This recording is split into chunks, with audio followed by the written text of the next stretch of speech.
My husband's company contacted me out of the blue, asking, "Is your husband all right?" However, he had left for work this morning as usual, wearing his suit and all. When I tried calling him to check in, I was met with, "You know I'm at work, right? I'm busy, so stop calling," followed by him abruptly hanging up. According to his coworker, he's been off work due to a popular illness for about a month. The realization that I had been deceived all this time was shocking, to say the least, and certainly suspicious. I am 28 years old. My husband is 30, and we don't have children. We met during our college years and started dating from that point. Even though we got jobs at different companies, our relationship continued smoothly, and we got married when I was 25.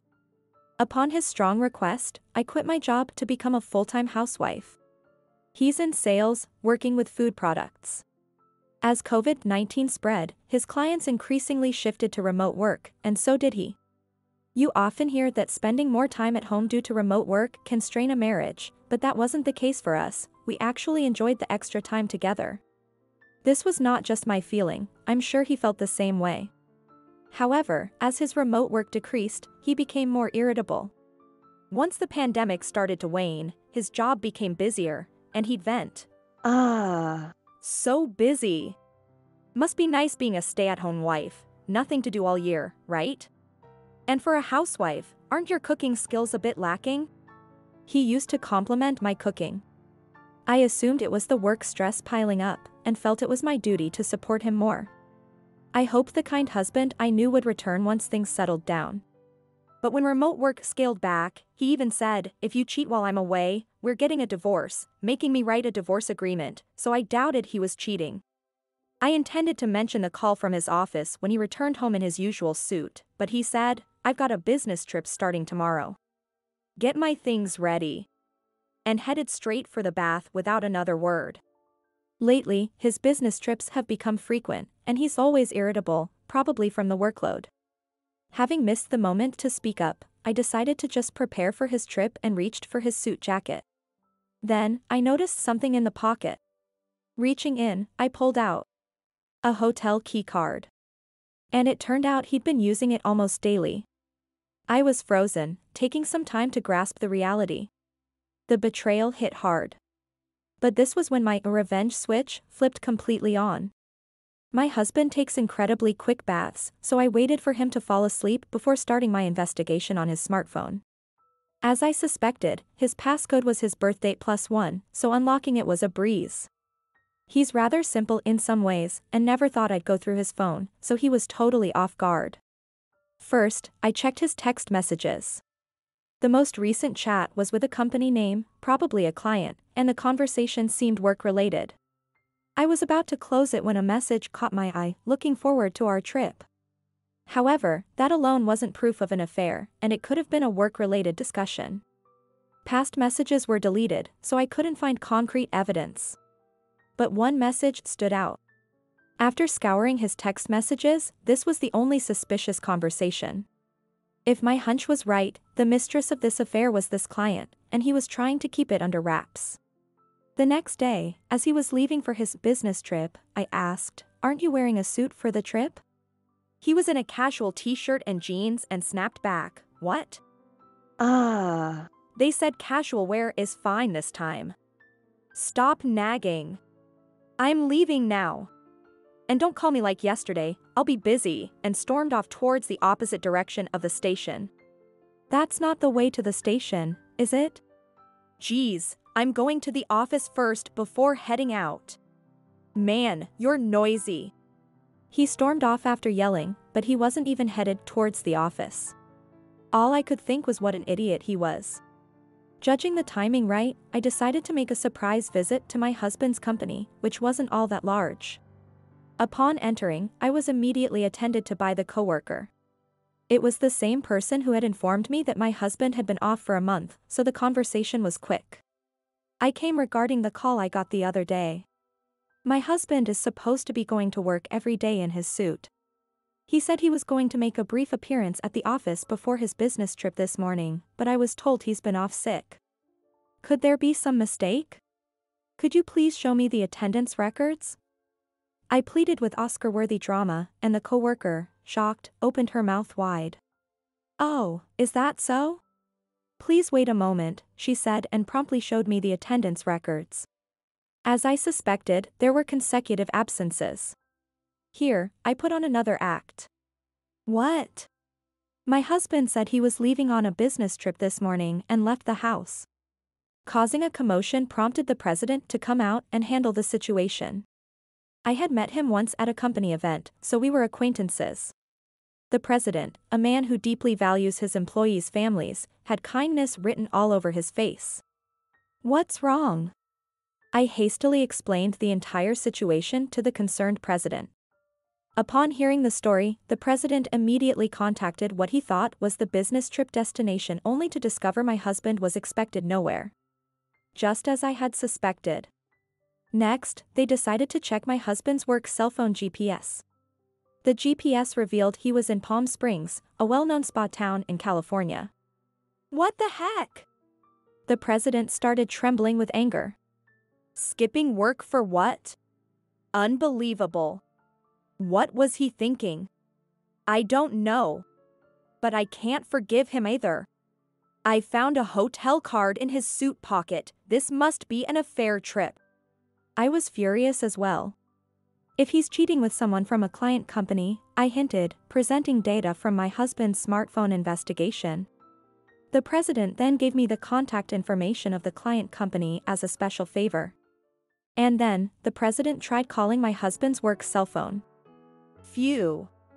It's set to voicemail, and he's not picking up. "Can you please try calling him?" he asked me. However, having been sternly told by my husband, "Don't call me," I relayed that it was highly unlikely he would answer if I called, so I ended up not reaching out to him. Finally, the president said, "What your husband did is inexcusable as a professional. It might inconvenience you, but we will take appropriate actions." "Of course. I'd appreciate that," I replied and shook his hand. Thus, my company invasion plan concluded. And so, I hadn't informed my husband about any of this yet. Around the time my husband was supposed to return from his business trip, I received a call. As soon as I answered, my husband exclaimed, "Hey! What happened to all our stuff at home? Why is there nothing left?" He sounded utterly panicked at the now empty house. For your information, I was taking refuge at my parents' house. To my flustered husband, I had a significant announcement to make. "Oh, yeah, I filed for divorce, so you probably shouldn't live there anymore, right? That's why I got rid of everything." "What? You did what while I was away? Divorce, suddenly? What the heck, why would you file that without telling me?" He had made me sign a divorce paper during a time when he reduced his remote work, saying, "If you cheat, we're getting divorced." I just filed that paper as it was. In fact, when I was snooping through his phone, I came across a disturbing message that read, I wish she could file the divorce papers soon. Then we could meet every day." It seemed my husband intended to divorce me and be with his affair partner. When I told him, "The cold treatment you gave me wasn't because of work, you were making me feel like I should want a divorce," he went silent for a moment, probably because I hit the nail on the head. But he quickly tried to play it off. "What are you talking about? That's not the case."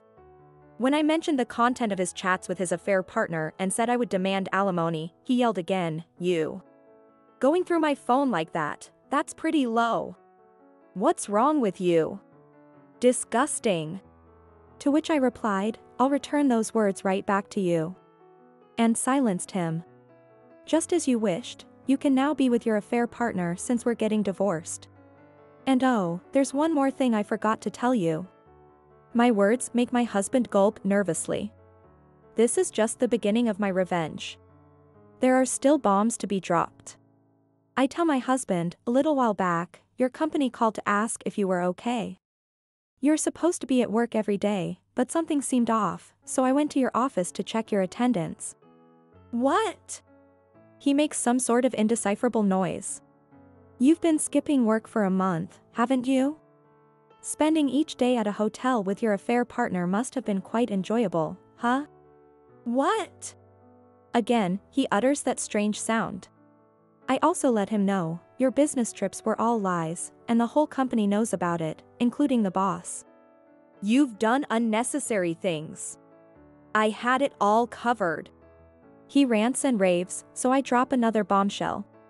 Oh, by the way. You should have received a termination notice from the company during your business trip. The sound of him rushing around comes clearly through the phone. He must have hurried to check the mail. Seriously? There really is a termination notice. Damn, why didn't you tell me something this important right away? As his breathing grows more erratic, I reply with a sigh. You were the one who said not to contact you while you were on a business trip. Since you were actually skiving off work and cheating, it's all your own fault. Don't blame me. My husband makes another bizarre noise which was so repulsive that I just hung up the phone. According to the coworker at my husband's company, he showed up to work for the first time in a long while the day after receiving the termination notice. He then told the boss, I really was sick. It's all nonsense from her. She has a habit of lying. Please believe me. He piled lies upon lies trying to make me out to be the crazy one. I was utterly disgusted with him. Of course, the boss didn't believe a word my husband said. You were absent from work due to COVID, but I heard you told Kate that you were on a business trip. After hearing from Kate, I called your company's cell phone several times. It didn't connect. Why is that? But I was really resting at home. I swear. My husband continued to spout lies. Eventually, the boss's patience ran out. If that's true, why was your phone found in Palm Springs? When we couldn't get through, we checked the GPS for its location and found proof. Enough with making a fool out of everyone, the boss said, showing the evidence to my husband. Well, that's... Confronted with the evidence, my husband's face turned pale. But then, he brazenly said, all right, I get it. Fire me if you want. It'll be the company's loss, not mine. He left the company making absurd claims. The boss and all the employees were completely dumbfounded. Meanwhile, I called the company of my husband's affair partner. There was only one female employee who had been absent for a month, so it was easy to identify her. I revealed everything about the affair to her direct supervisor. As a result, she was also fired from her company. She was involved with a married man, so of course, I'm going to sue for damages. I plan to demand a considerable sum from both my husband and her. My husband had been bragging about covering all the compensation, but after a month of hotel living, he was nearly broke and had to borrow money. With no job and laden with debt, my husband became irrelevant to her, and she has since cut off all contact with him. Even in this situation, my husband said, I was one of the better employees at the company. I was well known in the industry, so there are plenty of companies that would want someone like me.